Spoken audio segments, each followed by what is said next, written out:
Alright guys, so I just dropped my line in the water and I attached a bell, so we should be able to hear if we're getting any bites. I want to talk to you guys a little bit. This fall I had a scout camp, and while I was out there, tragedy struck. As you know, a lot of you know that I've been carrying a Leatherman rebar for about I don't know, at least two years now. It's basically my EDC. I carry it all the time, and I've grown to pretty much love that thing. I use it almost every day. While I was out there, we were building a shelter with the kids, teaching our beaver scouts how to make a shelter in the woods. And we found this broken tree, and it had some branches coming down, so I wanted to clear out. I cut off a few of them, and with my Leatherman, everything was working great. And then all of a sudden, I'm just sawing away, and bink! Saw blade breaks off, goes flying into the woods. Luckily enough, we had one of our guys were able to find it, so I was able to collect it and keep it, so I can, possibly send it back to Leatherman and get it repaired. But I'm just gonna give you a quick look and show you what happened. All right. So as you know, the Leatherman saw is on the inside. You can see it here. It's just the little nub that's left. But I had this out and I was just sawing away, and I guess the branch grabbed it or something, and it just snapped right off. You can see it broke right off. I mean, it's still pretty clean. I just brushed out some of the gunk that was in there, and it snapped off. So I'm gonna see if I can send this back to Leatherman and get it fixed. Hopefully they'll do it. I don't know if they will or not, but you can see it just bound up, and like, to be honest, the branch that I was cutting was no bigger than my thumb. I mean, it was maybe an inch thick, which should have been more than enough for this little saw blade to handle, but it failed on me. So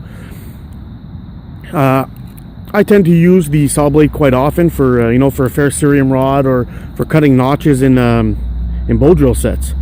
But I didn't know what I was going to do, if I was going to send this away, get it repaired, and then wait for them to send me a new one or send me the one that's fixed.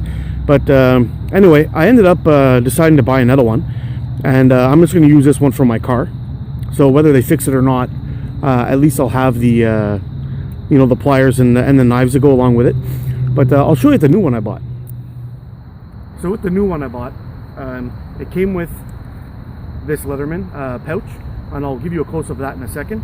But as some of you know, I did make my own Leatherman pouch out of some leather that I had lying around the house, and I wanted to use this one again. I wasn't sure if I got the wave or whatever it is, if it'd be too small or whatever. I didn't want to have to make another pouch. So basically what I did was I went looking around, and I found the Leatherman Sidekick. I was kind of not sure if I wanted to get the Sidekick or if I wanted to get the Wingman. After opening up the blades and realizing that the Wingman had a partially serrated blade, that was a huge strike for me. I really don't like serrated blades, so I tossed that one aside and went for the Sidekick.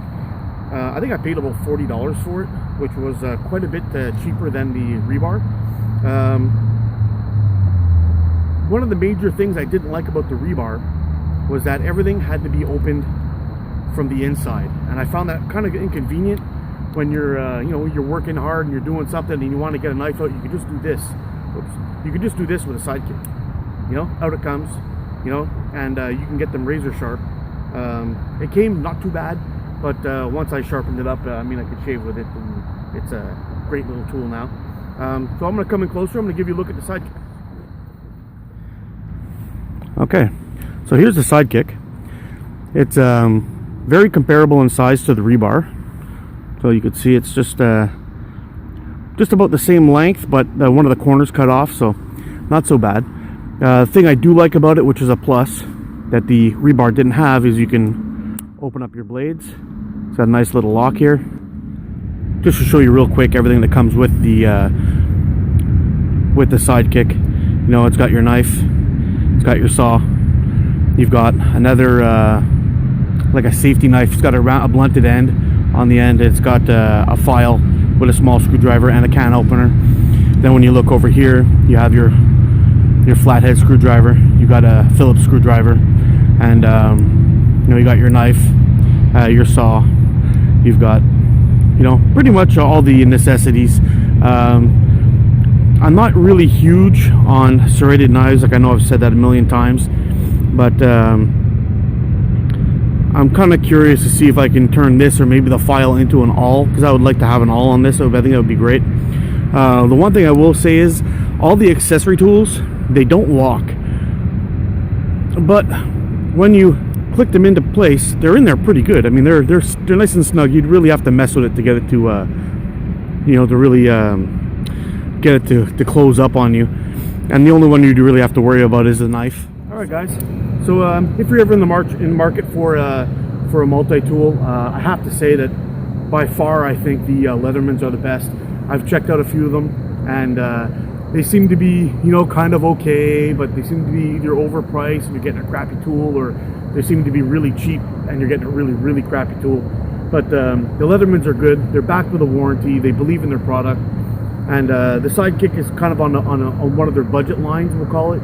But I think it covers just about everything I needed to do anyway. So you know, I would definitely recommend this.